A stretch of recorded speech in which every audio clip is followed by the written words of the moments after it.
welcome to another episode of Sunrise Life, where we talk about crazy stories and stuff that we've lived through and share them with you. Today, I have my friend Raven Lynette on the podcast. We've traveled to the Bahamas and Hawaii and all these cool places together. Raven, say hello.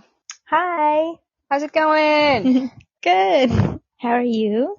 I'm good. I'm just here currently. At the time of this recording, I'm at a ski resort skiing and living in my RV here. Oh, yeah, nice.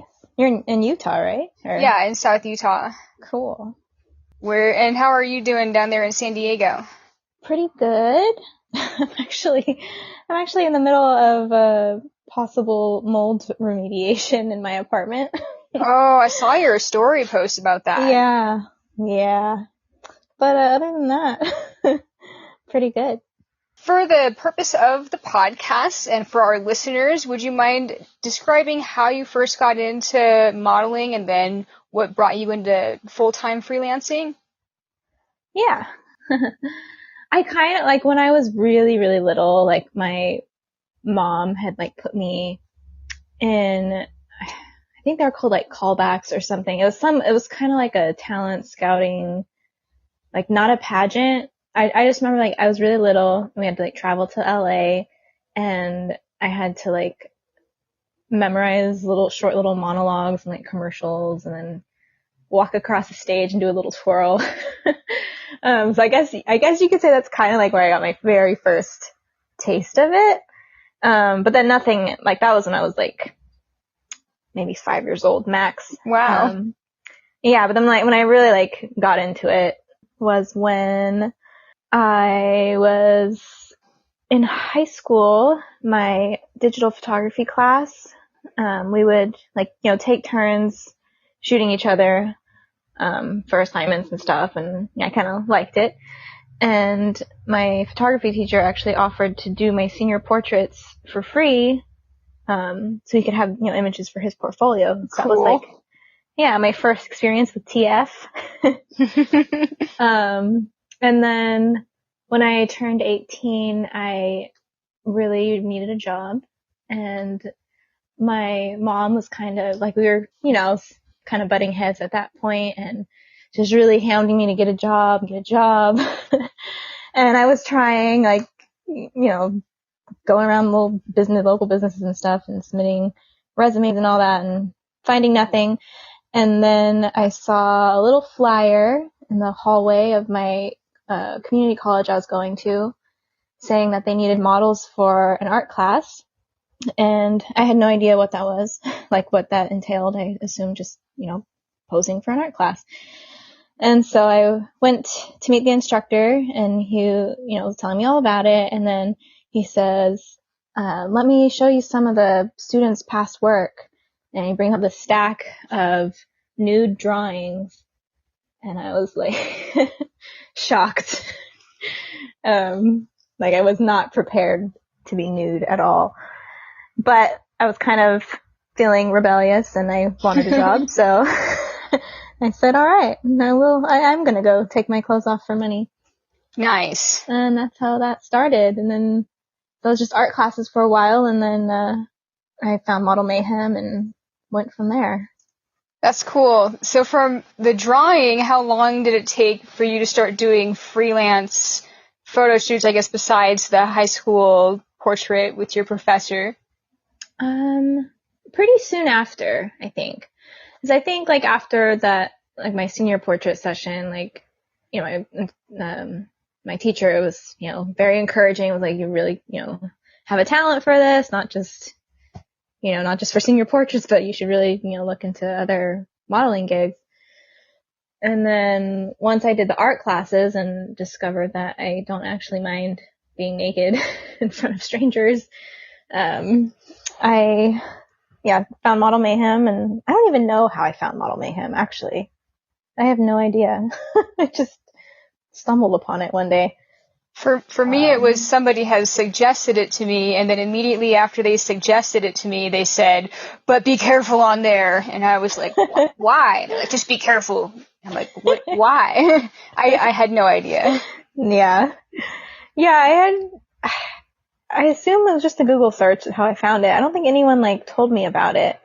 But yeah, that was probably about the same year that I started modeling for art classes. Because like after that first art class, I was like, oh, this isn't bad at all. This is like everyone's respectful and normal, and it's kind of fun. Like physically challenging. And I was dripping sweat, but it was fun. But Cool. yeah. Would you say that the way that you were raised affected the fact that you were shocked when your art class professor showed the nude sketch drawings to you, or just because of regular society norms? I feel like probably mostly like regular society norms. My family kind of leans on the conservative side, kind of religious. Like, we didn't go to church when I was a kid. Like, they stopped going to church after I was born, I think. So, like, not really a lot of that. And I don't think my parents ever, like, said anything to make me feel, like, shameful of my body and that I have to stay covered up or anything like that. I think it was, yeah, mostly, like, just society in general. And I was really shy. I mean, still kind of am, but when I was younger, I was really, really shy.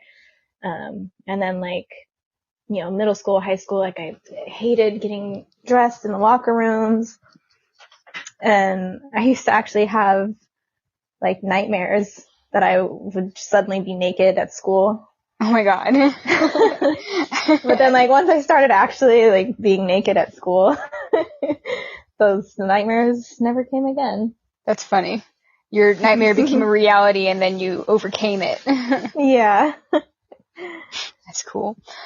When you first started booking shoots off of Model Mayhem, after doing some art classes, did it feel like an organic thing since you've been nude for the classes? Or what was your first nude shoot from Model Mayhem like? Yeah, I don't remember it being... Wow, actually, that's so long. It was like, what, 13 years ago? Yeah. I can't remember what my first one was, because you know, when you make a new profile on there, you're recommended, like, you're on the Discover page or whatever. So, like, right away, I got, you know, a ton of, you know, inquiries. And one that sticks out that might have been my first experience was, he's an interesting guy, kind of odd, or, you know, artsy type. Photos weren't that great. Some of them were, but, you know, not the best. But I don't remember it feeling weird or anything. Like, I was pretty comfortable. And I ended up working with this person quite a lot. That's cool. My cat. No worries. I love cats. I guess this is going to kind of roll me into the photo shoot fail of the week story. Is there one shoot that you had that was really crazy and fucked up, either because the photographer was crazy or just the situation itself was crazy? I've had quite a few like crazy, like in a good way, like just like condition, like, you know, weather, like extreme conditions or stuff like that. But in a bad way, like I feel pretty lucky. Like I hear a lot of horror stories from a lot of models. But I've only had, I think like maybe 2 where I was so uncomfortable to, you know, end early and leave. Both of these involved body oil. Of course. One of them was a hotel shoot. Like I checked references. The photographer's work was pretty good. References were good. But when I got there, he wanted, you know, me to use body oil. And so I'm like putting it on myself and he's like, oh, you're missing spots. I need to help you. And like without really asking, he just kind of started doing it. Oh my God. And just, he kept like telling me to add more, like I need more. I was like, okay, I'm like very like a greased pig here. And then after I had all the oil on, he's like, okay, now we need to wipe it off because it's going to be too shiny. I'm like, what? And then he proceeds to like towel me off. And then, yeah, he was just very suddenly very touchy and, you know, not asking at all. You know, but I'm, you know, alone in this hotel room with a man much larger than me, so I didn't like make a scene or anything. The second one was a tape, like, not the black tape, but like, it was similar, like the tape artists. Yeah. Yeah. It was one of those, and he was doing like a kind of mosaic, like mirror mosaic design on me. And then after the tape so he like did the tape and was fine and like respectful. And then he said, okay, now we need to put on body oil over the tape. What? Over the tape, so like there's extra shine. I was like, okay. And so I was going to do it myself. And he's like, but do you mind if I do it just so the tape doesn't come off? Like, I'll do it really carefully. And he was respectful up until then, so I was like, okay. And so then he starts putting the body oil on me, and then he just starts lingering in areas where he doesn't need to be lingering. And I won't like pretty much tried to finger me. Oh my God. At that point, I pushed his hand when I was like, that's enough. And then he's like, oh, sorry, I wasn't watching what I was doing. Like, whatever. Okay. That's so inappropriate. I've had a similar situation with body paint, but yeah, that's crossing the line a little bit. Yeah. Yeah. So after that, again, I'm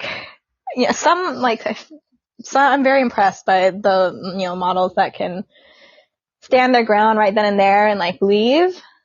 But sometimes you kind of like get that flight or fight reflex and just kind of freeze. Like you don't want to like make them angry. Yes, I know exactly what you mean. Yeah, and end up being in a worse position. Yeah. So like finish the shoot, and then when I left, then he messaged me and was like, it was so great working with you. Like, I can't wait to work together again. Ugh. And I was like, okay. So then I told him, like, you were way out of line and inappropriate, and I will not be working with you ever again or recommending you to anyone. But yeah, both of these photographers had like a lot of good references. So that's sketchy. I did my due diligence, and still it didn't work out. Was it like that they had worked with a lot of well-known models, or not even well-known, just like a mixture of both. That's so weird. I wonder, was it when you were newer to modeling? No, and it was probably about halfway through. This last one was actually like 4 years ago. Huh. So not new. This last one though, he like after he said like, oh, I'm so sorry. He's like, I thought you wanted more. I was like, what gave you that impression? But yeah, other than that, just pro tip: don't let photographers rub body oil on you. It makes me wonder if he had like a bunch of positive references, if those models that they worked with either like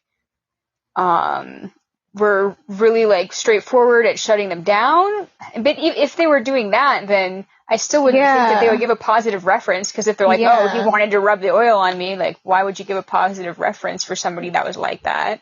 Yeah. Or you were just his type and he wanted to try it on you. I don't know. Before we started the photo shoot fail stories, you suggested that you had some that were crazy in a good way. Tell me about one of those stories. Well, I've done, lots, and as I'm sure you have, in like extreme weather conditions. Yeah. Like I did want like a sunrise shoot in the mountains in November, and the ground was covered in frost, and my feet were so numb that I didn't realize till after I got home that I had like stepped in a bunch of thorns. Oh.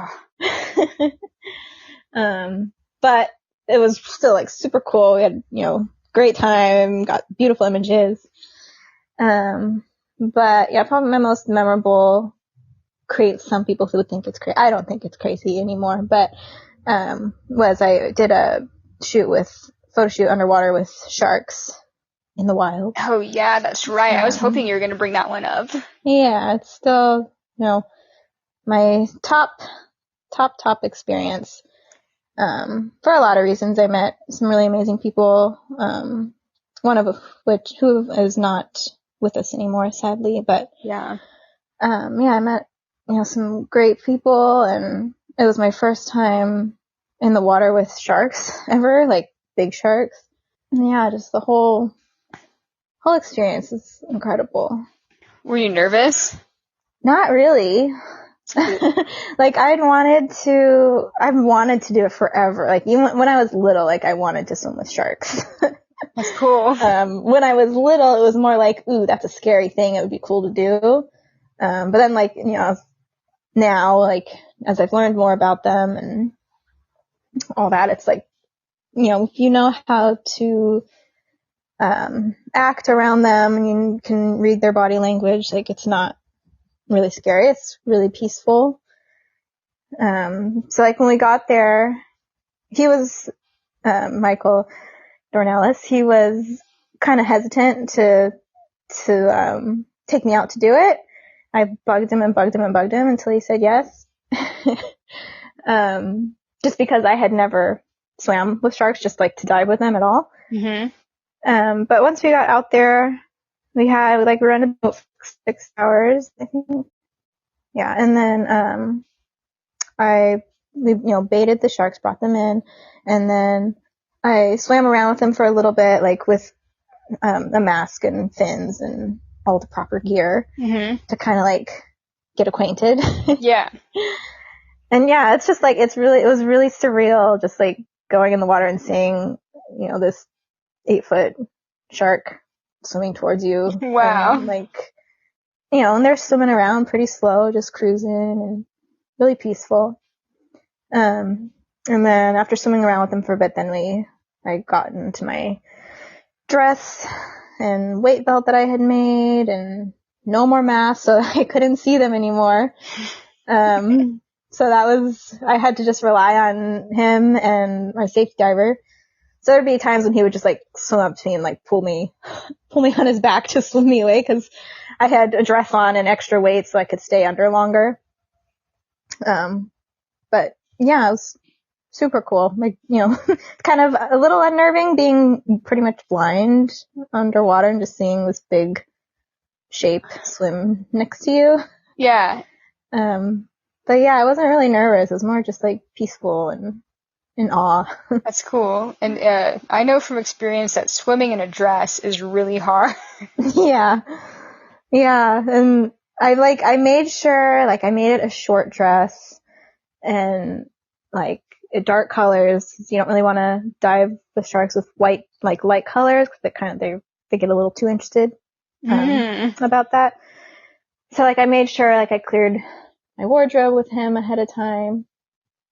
And then I also made like a cover for my weight belt so that I could, normally like posing underwater, you're not using weights. Yeah. But I made like this cover that blended in seamlessly with the dress, so I could wear weights so that I could go under with like full lungful of air, so I could stay under longer, rather than letting all my air out. Yeah, because we wanted to like maximize the time that I was underwater and the sharks were in the shot at the same time, and it's a bunch of science. Tricky. Yeah. Yeah. That's really cool. That is so cool. Yeah.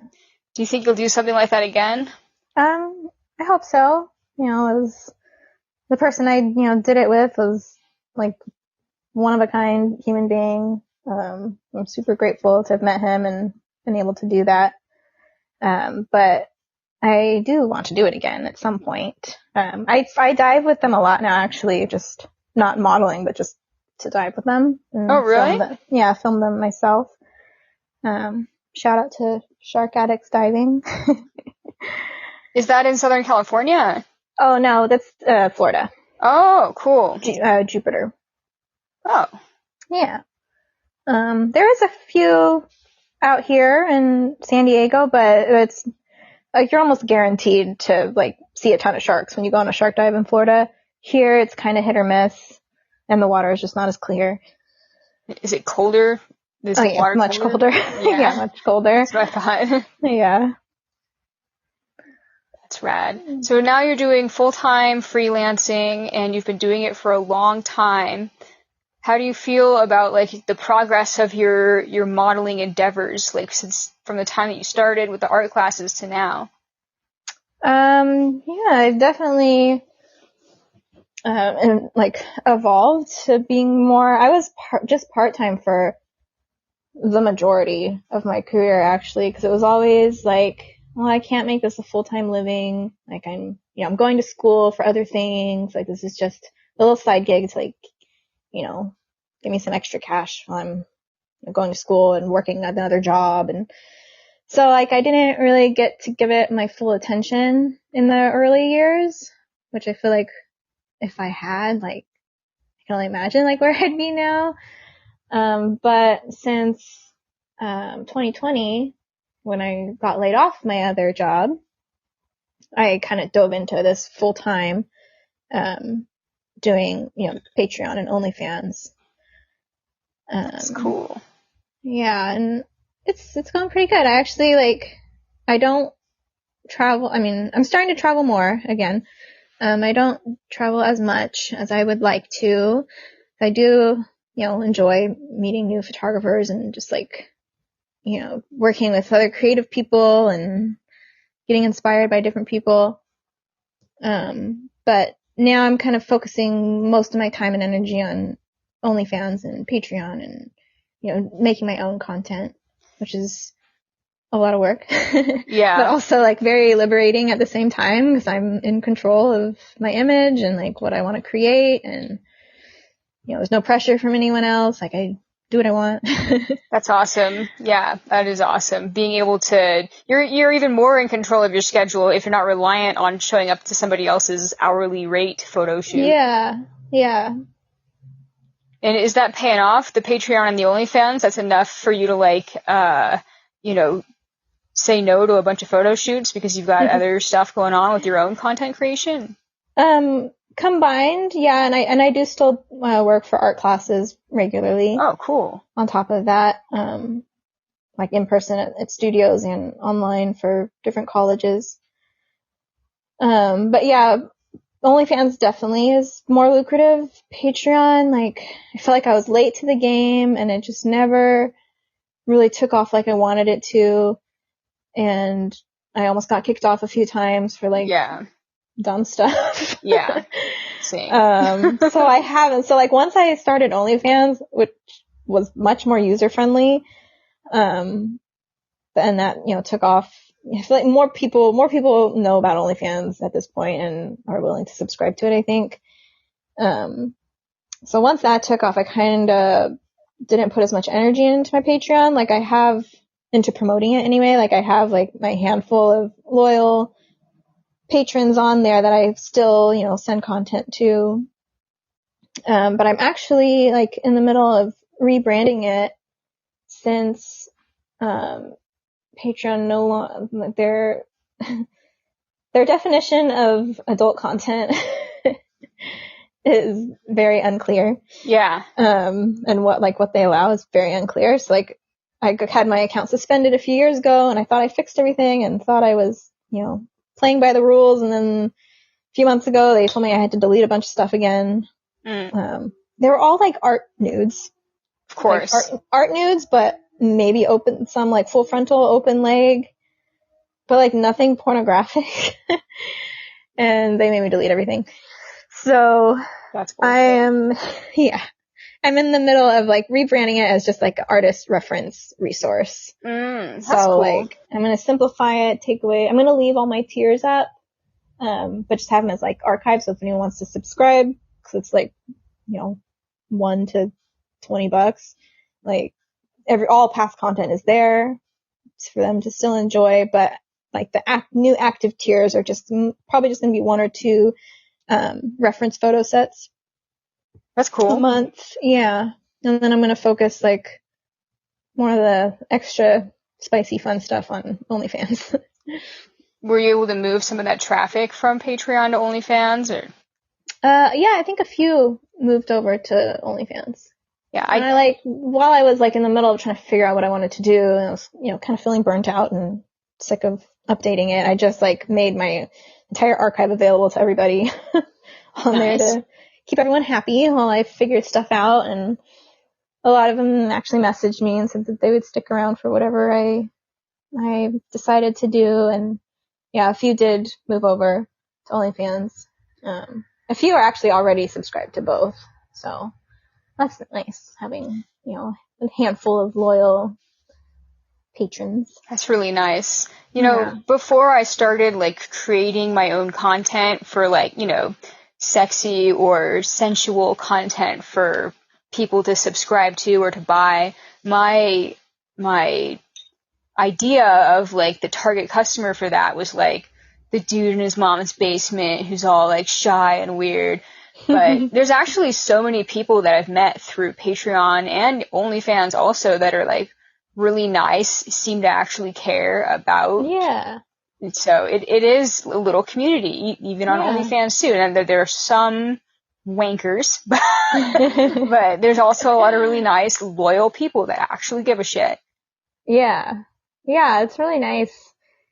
Like it's a small handful. A lot of them are just kind of there lurking in the shadows, like to, maybe embarrassed or whatever to like actually message me and respond when I message them.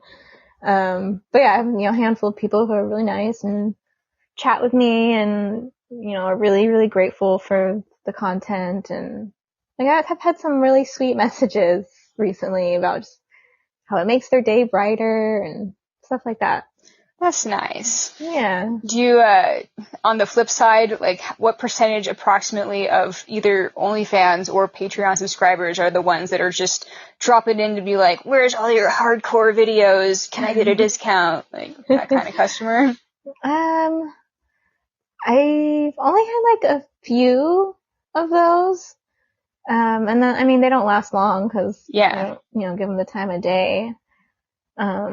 Yeah, but I have had like quite a few that like, they're mostly respectful and they like are really, really love my stuff or whatever, but they still like want a discount and want all the deals and like they want to negotiate like custom content prices and stuff like that. But yeah, for the most part, I've had pretty decent fans. So you said that by starting Patreon and OnlyFans, excuse me, that was what allowed you to become a full-time freelancer? Yeah, for sure. It takes away like a lot of overhead. Like traveling's expensive. I don't particularly like doing like trade for lodging or trade for airfare. Right. Because I like having my own space to retreat to after working all day.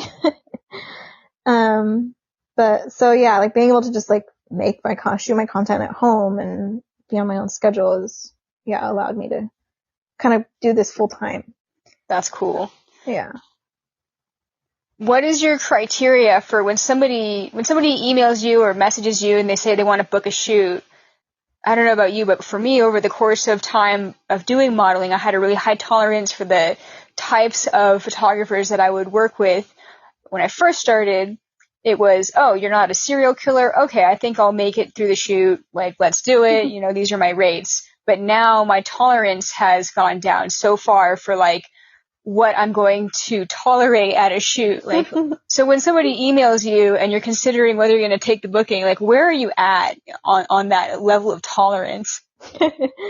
Probably somewhere in the middle. Like, I mean, I'm not gonna tolerate anyone rubbing body oil on me anymore. That's for sure. Yeah. But like, as far as like rates, like I used to, negotiate my rates a little or be open to more negotiation. Now, I don't like, I'm not as desperate for, the quick cash, so I can stick to my higher rates. Or normal rate, like they're not high, they're normal. But like I appreciate someone who inquires with like a clear concept in mind, asks for my rates or else gives me their proposed budget and, see if I'm willing to work with it.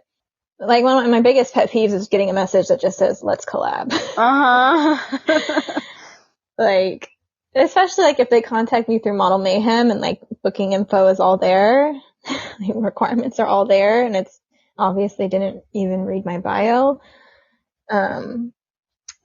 So yeah, I'd say like somewhere in the middle. Like I still, I like to be open to the less experienced photographers or, other, really truly like artistic creative people who just like want to create for the sake of creating.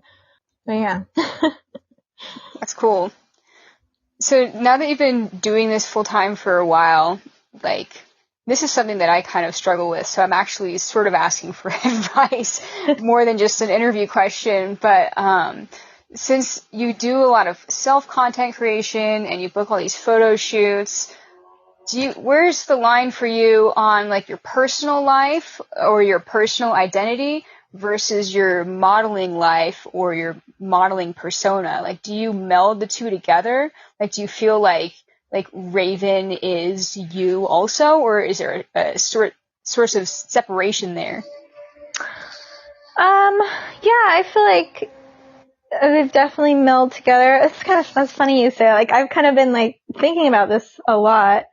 Like, I mean, Raven is definitely me. Like, I'm not really putting on a show or being fake when I'm working. Yeah. Like, I do truly enjoy what I do. But I think like early on, because of, society's views around nudity and, not being afraid, like, of how my family or close friends would react. Like, I kept the two very separate for a long time. Mm-hmm. And then like my other day job at the time, like, there's no way they would have understood it, I don't think. Oh. So like, I kept it separate for a long time. Like, I only had Model Mayhem for a long time, which was, detrimental in the long run. Like, I was afraid to put anything on social media. Oh. But like now social media is like how I do most of my booking and networking. Yeah. So I pretty much just like, I don't know when like the turning point was where I just didn't care anymore that like anyone and everyone in my family knew what I did. But I eventually got on social media and I just made sure, my legal name was not on any profile anywhere on the internet. Yeah. So yeah, everything. So even like my personal Facebook, like with my family and friends on it, like I still use my, Raven Lynette is still my name there. But yeah, I've been like really, I don't know if it's cause like I just turned 30 and it's like, I just want to be more open about who I am and not have to like have secrets or hide things from anybody. That's cool. But yeah, I've been a lot more just like, anyone in my family knows what I do, it's fine. I'm not gonna like rub it in their face or be weird at holiday parties, but I'm not gonna keep it a secret either. So they know your model alias and they know more or less what you do. Mm-hmm. That's cool. Yeah. Cool. Yeah. I think actually the first like nude photos that I posted to my Facebook, my personal Facebook, was my fiance, then my new-ish boyfriend at the time, it was like 10, 12 years ago, for Valentine's Day. He knew how much I loved body paint and like really wanted to do a body paint shoot and hadn't yet. So he like set up a camera and we got some paint and painted each other and took photos, the timer. And I just like really, really loved the photos. I was proud of them, wanted to share them. So I did. I posted them. And my mom messaged me and she's like, you might want to hide that from, your grandparents. Don't want to give them a heart attack. And so I was like, okay. So I like went in and figured out the custom settings and blocked my grandparents. And then my grandparents messaged me privately because like my aunt had seen it. So my grandparents messaged me privately and were like, hey, we want to see the photos. And so it's like, okay. So I unblocked them. And yeah, everyone's cool.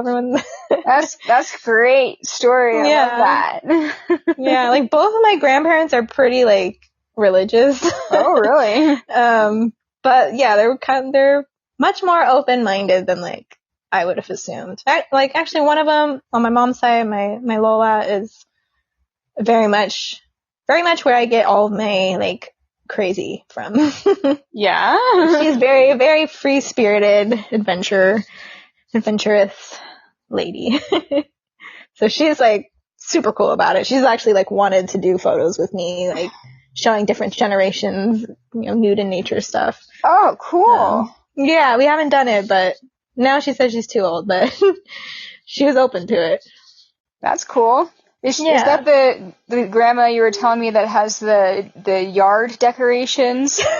Yes. Cool. Yes. That's awesome. Yeah. But yeah, so yeah, your original question, like, are they is Raven Lynette me? Like, yeah, I'd say so. 80%. That's great. That's good. That's good to hear. I mean, I guess that's part of the secret of longevity when you're doing this is to be really passionate about it, and you can't be super passionate about it if it doesn't align with who you really are.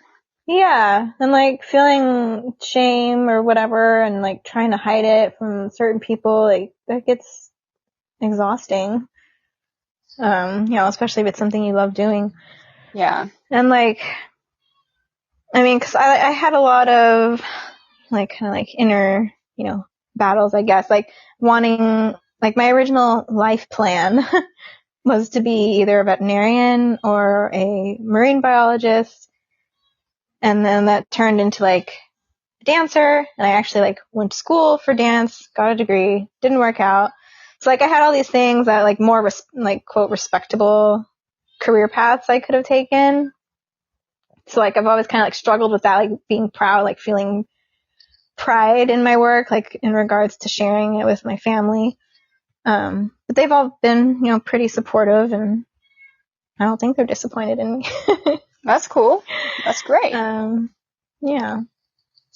As long as they know that you're safe and that you're having a good time, right? Yeah, it's for sure. Like my younger sister is actually kind of struggling with the same thing and asked me for advice, and I was like, well, as long as we're happy and safe and can support ourselves and we're not hurting anybody else, like I think we're good.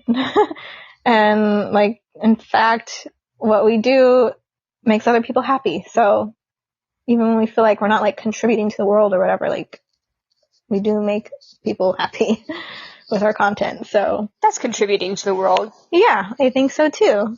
That like goes back to like, some messages that some fans have sent me, like, how much I made their day brighter, or like they're feeling depressed or whatever, and like I helped them get through it.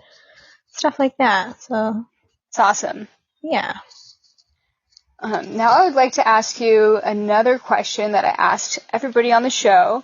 It's the rising phoenix moment of your life. Can you describe something that either in the past or something that you're facing now that's a challenge that you had to overcome? Ooh, that's a good one. Yeah, you can take your time if you need to. Like pretty fortunate. I mean, I've had my fair share of traumas and hardships and all that, but nothing like super, super extreme, I guess. I mean, I did have like some injuries, like I tore my ACL and broke my foot like all at the same time, and like that kind of derailed my life for a couple of years. Wow. But like I couldn't work for a while. But there was a handful of photographers that still like wanted to work around my injuries and all that. Yeah, like that's like a big physical challenge, I guess, that I went through. Yeah, I guess there's a lot of emotional struggle that goes along with physical challenges like that. Yeah. It was a dark couple of years. How long ago was that? That was in 2016. You tore your ACL and you broke your foot at the same time. What happened, if you don't mind me asking? It was, dance. I was a dance major and dancing like 8 hours a day. And so, like, my foot, I think it was, a stress fracture, overuse injury. And I was still continually dancing on it. I have like a high pain tolerance to the point of it being detrimental, because like some things are going to be really wrong and it's not bothering me as much as it should. So that was the case with my foot. But since it was hurting, like I was kind of compensating, and it was like at the end of the last rehearsal of the day at like 10 p.m. after a long day of dancing.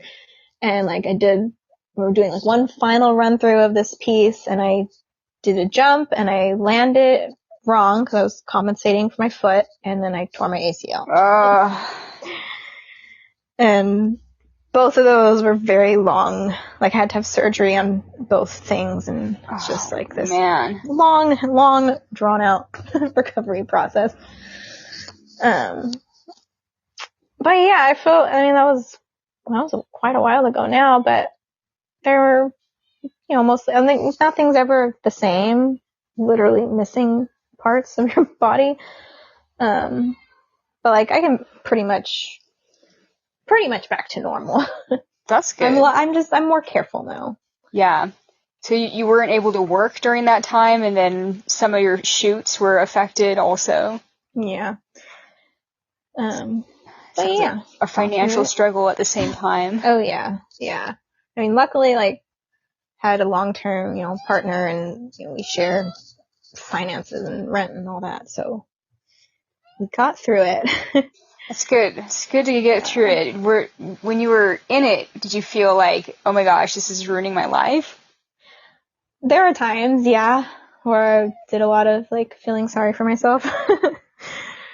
But, like, I knew it would get better. It was just frustrating because I've had a lot of, I think before that, like, I had a bulging disc in my back, like, the year before that. So it was, like, a lot of frustrating injuries, one after another, that were, like, preventing me from doing what I love to do. Wow. Like, full out. So, like, that's, part of the reason, like, I got my associate's degree in dance, and I would have loved to go farther, but my body just doesn't like dancing full time. Wow. I guess it's not natural for, like, anybody's body, I think, really to be that hardcore. I mean, that was your early 20s. Was that early 20s that happened to you? Damn. That's got to be intense. Yeah. Yeah, now I just dance occasionally for fun. I box. Cool. Free dive. Yeah. Much more, like, it's hard, challenging on the body in other ways, but not quite the same, like, overuse of joints that dancing did. The dancing really enhances your modeling and posing abilities too. So that's yeah, like, that was one of my big selling points, is like, I'm a dancer, I can do all these poses and jumps and leaps and all that. Like, I still, like, you kind of, after doing it for so many years, you have some muscle memory. Like, I might not be able to leap as high as I could before, but I'm still, like, I still work on my flexibility, and, my body still kind of moves that way naturally. It's cool. Yeah. That's awesome. Well, now that you're doing the freelancing, you've got Patreon and OnlyFans, you're booking shoots, you've got that train is rolling. Do you foresee, like, that train rolling in other directions in the near future or in the farther future? Or how long do you want to maintain the way that you're making income now? Or do you have other, like, income generating stuff that's, like, planned? Or what are your thoughts on that? Yeah, I feel like, these people think about modeling as being this thing you do when you're young. But, like, I kind of like challenging that idea, especially, like, modeling for art classes. Like, they need people all ages, body types, everything. So, like, I can do that until I can no longer stand, and even after then, like, I can still pose for portraits. Just lay there. Yeah.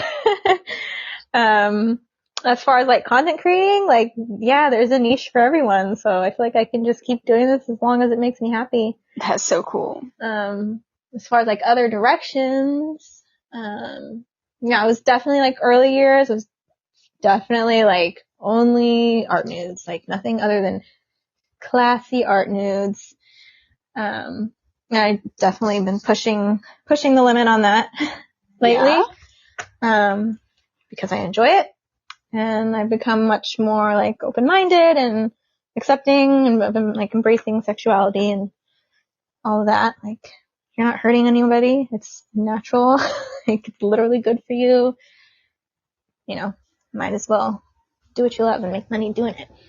Sweet. I've kind of had similar thoughts lately also, because my comfort level had been at the same level of eroticism for most of my modeling career, and I've lately, especially because of the partner that I'm with now, been felt more comfortable pushing that erotic boundary and like questioning my own limitations. Like, why is it like that? Is it like that because of my previous partners, or because of the extra pressure that I felt around me because I didn't have more like support about just being okay with being a erotic person? Mm-hmm. Yeah, I've definitely struggled with that a lot. Like, I mean, I've done like erotic work and like fetish stuff for a long time, but I always used like a different name, and I never ever shared any hint of it on social media or anything like that. There's a ton of shame and stigma surrounding sex work. So, and even like other photographers I'd work with that, would shoot art nudes or like glamour nudes and stuff like that, it's still like sexually suggestive, would like, really look down upon people that shot anything past that. Yeah. Which also kind of kept me like in those same limits for a long time, and, not being open about any of it, because it's like, well, I want to keep working with this person, but they're going to think less of me if they know I did X, Y, and Z. And yeah, now like, having Patreon and OnlyFans, having that control and not having to rely on others for an income has really kind of let me do what I want and explore more. That's cool. That is so cool. That's, come to think about it, some glamour photographers and some self-proclaimed fine art nude photographers, not all, like just some, I'm not saying all, but a handful can be the most like stuck up, like types of creators, because they think, oh, my type of photography is the shit, and if it's not like artistic nudes, then it's nasty, or they'll talk shit about like fetish creations, or they'll talk shit about strippers, and they're just being mean for the sake of being mean and being judgmental about it, when honestly some of the fetish shoots that I've done have been some of the most fun shoots that I've ever done. Same. That's how we met. I tickled you. You tickled me, and we popped balloons together. Yeah, for sure. Like, it's annoying. It's so annoying, because the same people I'm sure enjoy their fair share of like free porn on the internet. Yeah, totally. Or have been to a strip club, but will look down on the people who are producing the content for them. But yeah, same. Like, some of them, like the fetish stuff I've done has been like the most fun.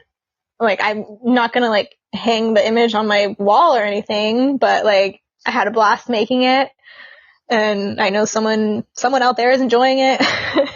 Heck yeah.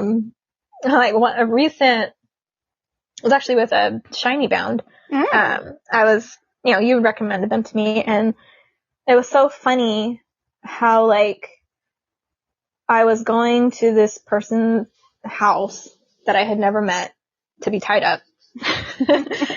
And I felt like safer and more at ease, that like I would be respected and my limits respected, and that I'd be safe, like, than going to some, whatever other regular like photo shoot with some photographer I'd never worked with. Yeah. Like, I feel like in that industry, like, consent and safety is so important. And I feel like a lot of networking, like everyone knows everyone. So I feel like it's more transparent, I guess you could say. Yes. Some photo shoots that are vague on what you're going to do, like you just show up and see what's going to happen, are the ones that somebody's going to try and pull some weird shit on you. But like working with Shiny Bound, for example, name drop, Shiny Bound, everybody go check out the Shiny Bound website. They talk about exactly every single thing that's going to happen in every photo series and video that they shoot. There's no surprises. Yeah. Yeah. And then there's always like a safe word. We're like, oh, if you're too uncomfortable, like, and you need to end, then just give us like, blink twice or whatever it is. I can't remember, but yeah. But that makes you feel safe. You're like, okay, my boundaries are going to be respected because we've had this conversation and everything's going to go as planned, and then it does go as planned. But yeah there have definitely been some shoots where you show up and they're like, oh, I know that I wanted to do this in email, but actually would we do this other thing that's way more explicit instead? And I'll pay you extra money to, I don't know, like lick your body or some weird thing like that. Yeah, like working like there was that one recently, and then like another I did that Krampus like suspension shoot recently with Grendel, and it's just like networking with people that are like in the adult content community or like in the kink community. Like consent is so important, so like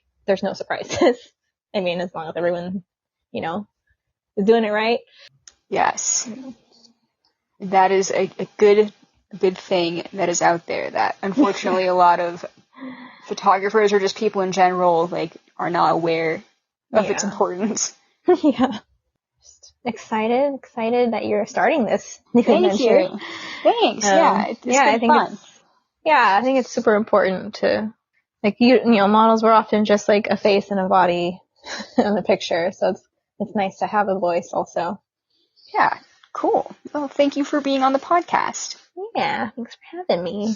Yeah, anybody that's listening, you can check out Raven Lynette, her link to her Instagram page and any other links, like, I don't know, if you have a website or whatever, I'll include that in the notes to the show so people can go creep on you, check out your stuff. My website is in the works still, Sweet. But I do have, all the other things. That's awesome. Well, thank you so much, Raven. It's been great chatting with you. All right, hopefully I'll see you in the near future.